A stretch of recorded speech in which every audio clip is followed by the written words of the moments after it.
This is part two of a look at minorities in Colorado. We're going to focus for part two on American Indians in Colorado, and we're going to do much like we did for the Hispanic population. We're going to look at the population who lived in Colorado, and then we're going to also look at a population who moved into Colorado. We're first going to take a look at the Ute people who live in Colorado today and historically have lived in Colorado. So we know today that we have reservations in Colorado. They're in southern Colorado. I would invite you to look on a map and find those on the Colorado map. But what we're going to do is we're going to cover basically what happened from about the late 1800s up until present day. So a lot of what happened to Native Americans are policies that were passed by the federal government to basically change Native Americans in some way.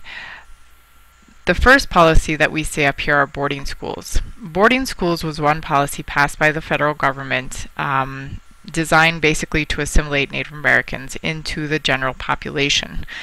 The boarding school policy was that basically they would take Native Americans and sometimes go so far as to kidnap Native American children from their families and take them to boarding schools that were quite a long ways away. Within these boarding schools, what they would do is basically teach Native Americans to read and write, and they would also often have some sort of religious component that was entwined within the teaching. They would change the way they look, so they would cut their hair, they would make them wear different clothing than they did traditionally on the reservation, and they would also change their eating habits.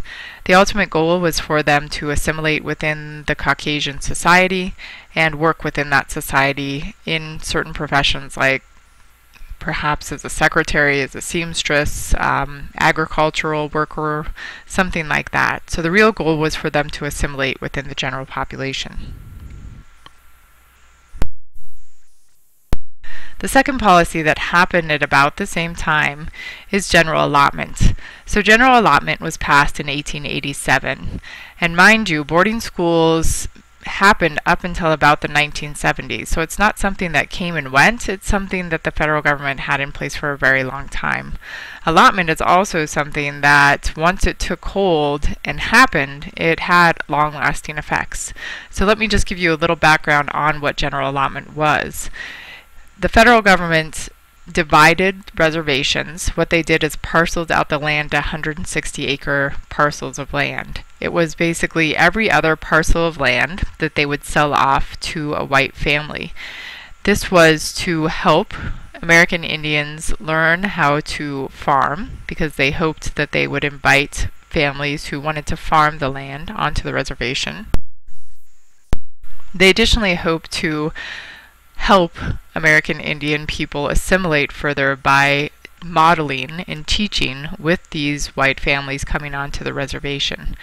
So the General Allotment Act caused a lot of discord. It's actually caused a lawsuit because the federal government took the land from Native Americans, but it was a renting process in which they were supposed to pay Native Americans for the land that they took.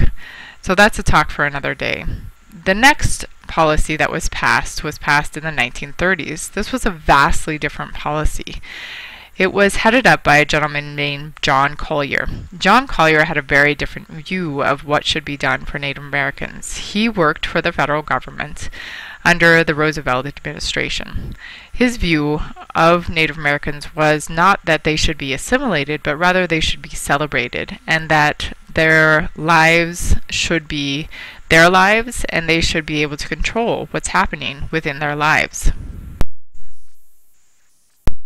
So what he wanted to do was basically help Native Americans redesign what was happening on the reservation, create self-governing institutions within the reservations, allow them to govern themselves, have their own court systems, and basically help them rejuvenate a culture that was lost. So this was a very, very different policy that took hold in the 1930s and will change quickly.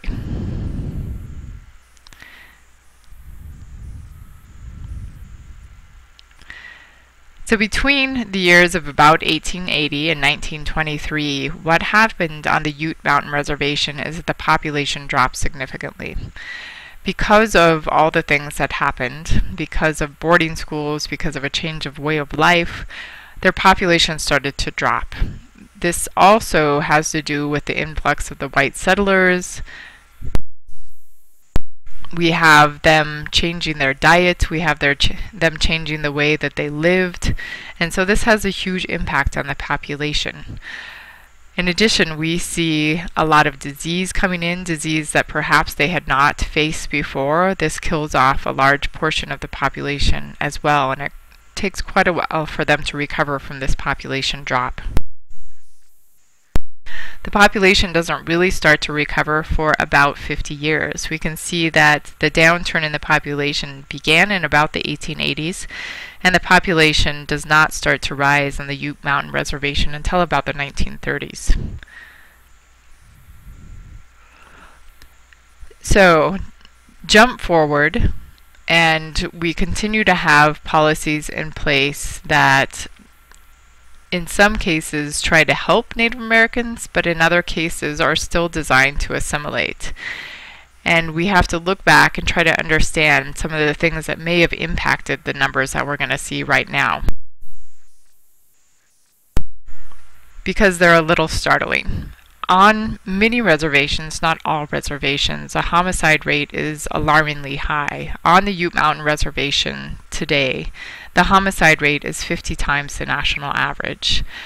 That is about 250 people per every 100,000 people die on the Ute Mountain Reservation. The national rate's about 5.6 people per 100,000, and in Colorado, about 4 people per 100,000 die.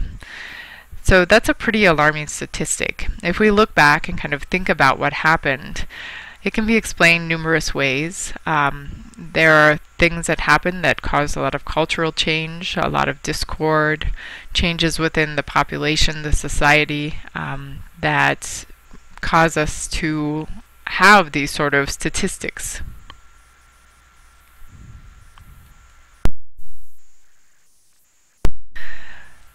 Another look today at the Ute Mountain Reservation. I try to just give you facts and you can go from there. So if we look at the estimated median household income, and this is a 2009 statistic, on the Ute Mountain Reservation, people make about $26,000 a year, and that's the median household income. In Colorado, the median household income is about $55,000. Jobs, the Ute Mountain Reservation, most of the jobs are from construction, service industry, or labor. About 18% in Colorado of the people work those similar sorts of jobs. In terms of educational attainment, on the Ute Mountain Reservation, 40% have less than a high school education. In Colorado, the general population, 13% have less than a high school education. So you can see there's a large disparity between the numbers here. Things are turning around today. However, these numbers still remain, and not everybody is doing well on the reservation. In the 1990s, a lot of things started to change. On the Ute Mountain Reservation, oil was discovered, and they do have an oil rig there, and they're doing very well because of that oil rig, but it hasn't changed a lot. They also have a tourist industry. They are very close to Mesa Verde, and they happen to have a lot of Anasazi ruins on their reservation, and so they do tours on the Ute Mountain Reservation. They've also started, as many tribes have, gaming, and this brings in a lot of people. However, those statistics that I just showed you are current statistics. So as you can see, even though they're doing pretty well economically, they still have quite a ways to go.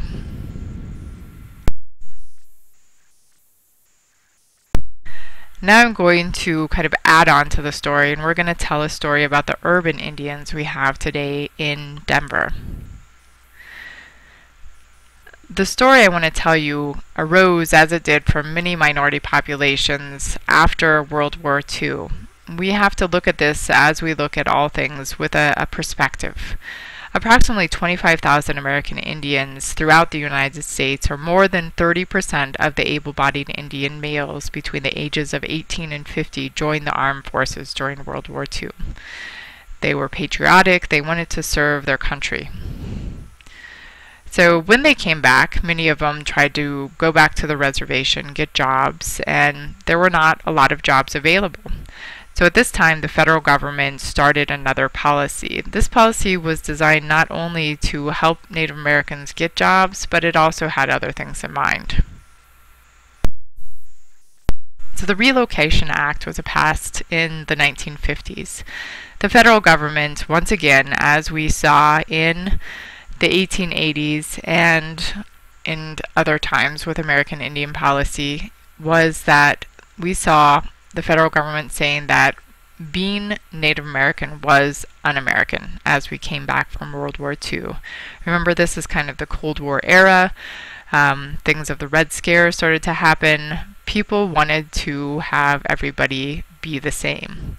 They decided that they wanted to get out of the Indian business once and for all. They wanted to reduce the federal spending, the things that they were doing for Native Americans, and reduce the spending in general for Indian services, and finally assimilate American Indians into the society.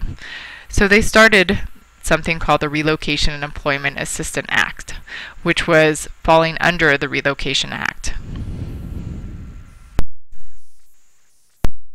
So as they started the Relocation Act, many state governments feared that they would have the burden fall upon them of the Native Americans moving into the different states. And so the federal government said, okay, we will start something called the Indian Adult Vocational Training Act. And once again, this all falls under that idea or that policy of the Relocation Act. So the Indian Adult Vocational Training Act basically told Indian people, if you move from the reservation, we will give you training in a place like Denver, Chicago, Los Angeles, large cities, technical training for a period of 2 years, with the goal of you assimilating into that population, into that larger society. So this happens in Denver. This is one of the big areas for Native Americans to move. And you can see this great brochure trying to entice people from the different areas throughout the United States to come to Denver to get jobs. So for a period of about 20 years, we have over 6,000 Native Americans from all throughout the United States coming into Denver as part of this urban relocation. So what's the result of relocation, this federal government policy that was passed in the 1950s? Well, unfortunately, much like everything else that is done by the federal government, there was limited support. What they found in a lot of cases is that once they got to Denver, they couldn't go back to the reservation. In a lot of cases, many of them lost their jobs once they got those jobs after the 2 years of training, and they turned to alcoholism. What also arose, however, are some great things. We see social organizations emerging. We see a pan-Indian identity, which is basically all Native people coming together and realizing that they have common things going on. And they want to form organizations to protect their rights and to create a form of fellowship within an urban environment. And you can see listed here some organizations that sprang up: the White Buffalo Council of American Indians here in Colorado, and the Denver Indian Center. We also see during the 1970s, much like in the African American Society and the Chicano movements, there is a self-determination movement. And it is a movement to have their rights recognized and to have their rights protected. And this is a very different look, I would say, than for the African American culture and for the Chicano culture, because they were here originally and they have a very different identity. So that's a brief look at American Indians in Colorado on the reservation, as well as within the urban environment.